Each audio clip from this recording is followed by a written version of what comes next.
طيب بسم الله الرحمن الرحيم تفضل. Go. Concerning brushing the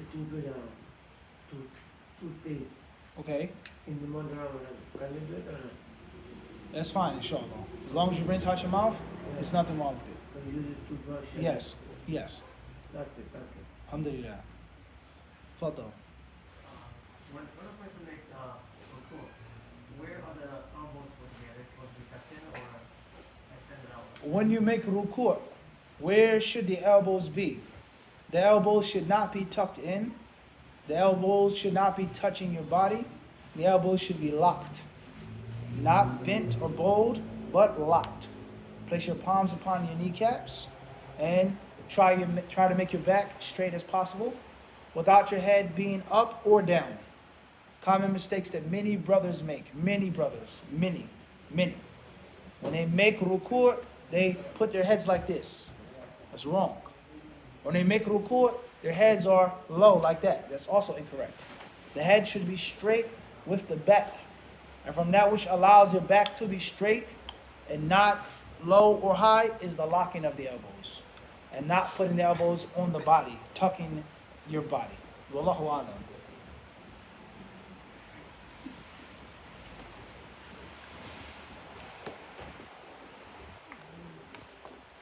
Bishop A.S. Lahore, Pakistan. Is it permissible to get braces and straightening protruding teeth? So, because they make me feel subconscious. There's nothing wrong with braces, bi'idhnillahi ta'ala. Regardless of the level of need for the braces. Your teeth are protruding a bit, a little bit, a lot. It makes you self-conscious. Braces are not permanent. It doesn't necessarily do permanent damage to the body, according to what I know. I'm not a dentist. The little that I know, I'm not a dentist. So it's fine. My advice to you is to be mindful of not being mindful. Listen to these words, Ahmed. Be mindful of not being mindful. You have to train yourself to stop thinking 24/7 what the next person thinks and feels about you. What do I look like in front of this person? Am I too skinny? Am I too fat? Too chubby? Too tall? Too dark? Too light? My nose is too pointy. My nose is too wide. You have to stop that. Allah created you. Allah made you. Allah fashioned you. One of the reasons behind depression, anxiety, drug abuse, people being hooked on pills and things like this is because of excessive mindfulness. Worrying about the next person. All right? You have to find confidence within yourself. Be pleased with what Allah gave you. Allah made you unique. Alhamdulillah for that. Allah made me a little chubby. I'm healthy. My heart is okay. My blood pressure is okay. I can do what I need to do. There's no need for me to lose weight.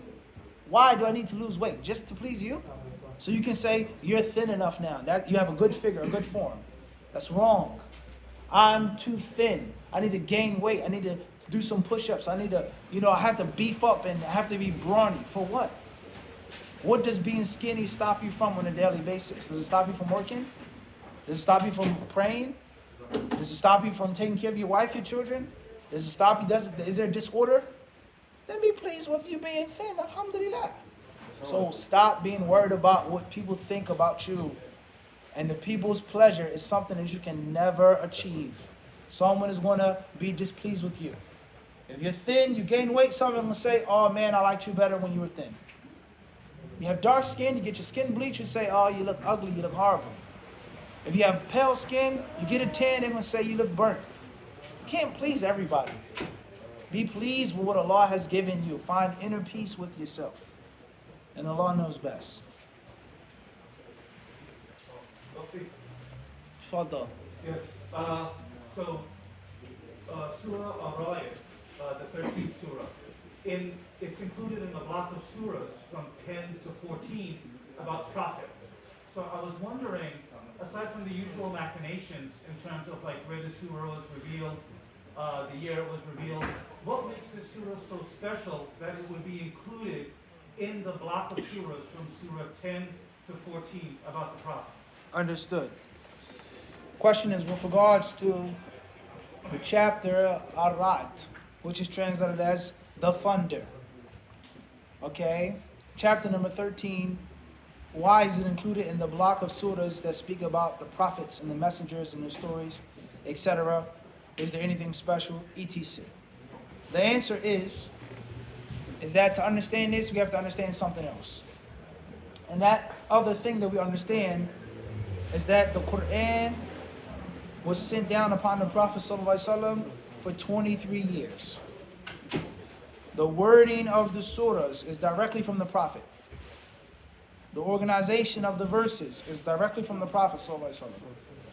But the ordering of the surahs, Baqarah first before Ali Imran, Fatiha before Baqarah, is not directly from the Prophet ﷺ. Fatiha was not the first surah sent down. Nor was Baqarah, nor was Ali Imran, nor was Nisa, nor was Ma'idah, nor was An'am, nor was A'raf. None of those surahs were sent down in that order. Rather, the last surahs in the order today were the earliest surahs. So therefore, there may not be, I said, could be, but there may not be a specific reason or secret why Ra'd is between 10 and 14. That may have been the order that the companions saw was best, or it was from the Prophet. It was. The Prophet wanted it to be in this order, even though there's no hadith that has reached us that says that. All right?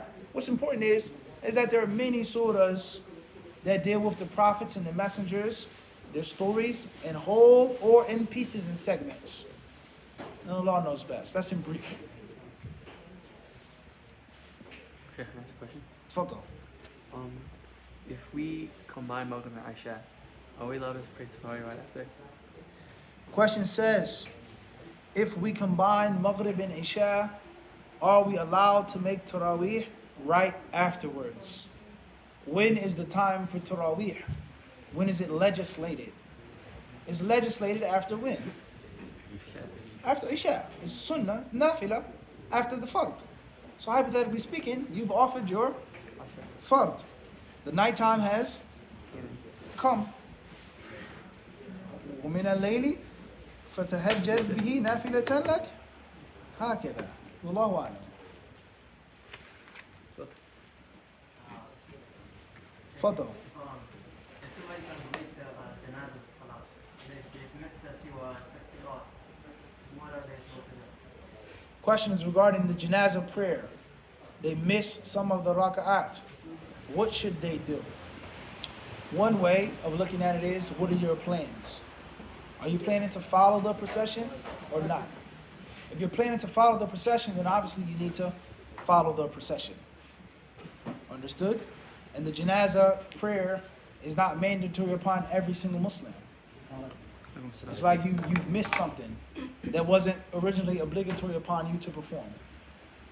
So if you're trying to rush after the procession, then you rush after the procession. And as far as if you have a little bit of time, then you finish it by yourself, bidnillahi ta'ala. Briefly. Wallahu a'lam.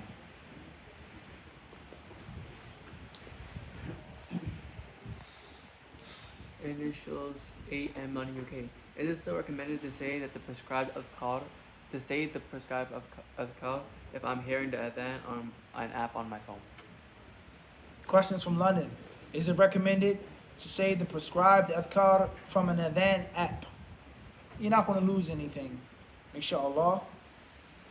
Khayrun bila shar. If it doesn't benefit you, it doesn't harm you. It's not the adhan app is not the real app. It's not the real adhan. Here in the electronic adhan does not take the same rulings as the actual human adhan. However, if you want to say it out of good habit, with good intention, it's not going to harm you. Bi'idhnillahi ta'ala. But it isn't what? It isn't the same. Wallahu alam. Initials FA in UK. How do you advise a wife with a long tongue and anger issues? Questions regarding advising a wife with a long tongue and anger issues. First and foremost is, give advice to yourself. Try yourself to be a better husband. Try yourself to be a more righteous and more pious husband.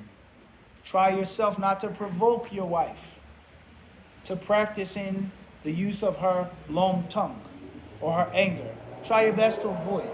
If you know your wife, then try not to push her buttons. And at the same time, while you're trying not to push her buttons, you try to give her advice to work on her buttons. So it's 50-50. I'm going to avoid pushing your buttons, and in the meantime, you need to work on getting rid of your buttons, or minimizing your buttons, or taming your buttons. You work on your anger, you work on your sarcasm, you work on your sharp tongue, and I myself will try not to provoke you. You help her out. Try to be a good husband to your wife, bi'idhnillahi ta'ala. If that doesn't work, or if that's too peaceful, if that's too diplomatic, that's not getting the job done, then you give her nasiha that a woman being insolent, disrespectful to her husband, sarcastic, having a long, sharp tongue, is from the fastest ways of her going to the fire of hell. It's from the fastest ways of going to the hellfire and displeasing Allah with the tongue. All right, so she needs to be mindful of that, and she needs to work on that. And with Allah is all success. Initials RM, Hanover, Germany. Is a woman allowed to live all by herself because of university? A woman living all by herself because of a university. Question comes from Hanover, Germany. There's nothing wrong with a woman being in a place. A woman needs a mahram to travel, but she does not need a mahram to live. As long as it is safe, that's fine because of university. However, there's a general prohibition of a man sleeping by himself. You should not sleep by yourself if you can help it.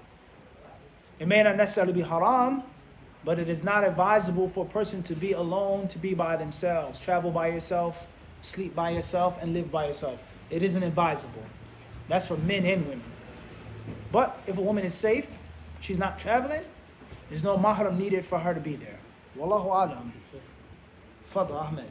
What is meant by traveling and need a mahram to travel? Is it like going to the supermarket type of traveling? Traveling and needing a mahram is a travel in which you're no longer in your locale. Whether you base it off of distance, or whether you base it off of a toll, a bridge, easy pass, GPS, whether you base it off of the culture and the custom of the people. I'm from New York City. You see, I'm from Brooklyn. I'm not from the Bronx. I'm from Queens. I'm not from Brooklyn. It's different. Different attitude, different mindset, different vibe. Or whether it's based off of distance, mileage, a toll, a bridge, whatever it may be. Traveling to the supermarket could take you 2 minutes. It could take you 2 hours. It could take you 30 minutes. It could take you 3 minutes. What's important is whatever is considered to be traveling, not just going outside, going to the supermarket. So a woman does not need a mahram to go to the supermarket, or to go to the store, or to drive, or to go somewhere that's not considered traveling, in which you're out of your city, your town, your locale. Wallahu alam. That's in brief. Last question before I leave. Fadl. How many minutes? About a minute. Fadl. Tips for initials RA, Cairo, Egypt. Tips for extremely strong desires. Cairo, Egypt. Advice for extremely strong desires. Ask Allah to help you and be real with yourself. If you have extremely strong desires, don't put yourself in a bad situation. Take precaution for your extremely strong desires. Marriage, fasting, avoiding malls or any other place in which you have to go, stay away from if you don't have to go to that place. Know yourself and know your enemy. That's my advice. Know yourself and know your enemy. Be real with yourself. And take the necessary precautions. Wallahu a'lam. It's time now.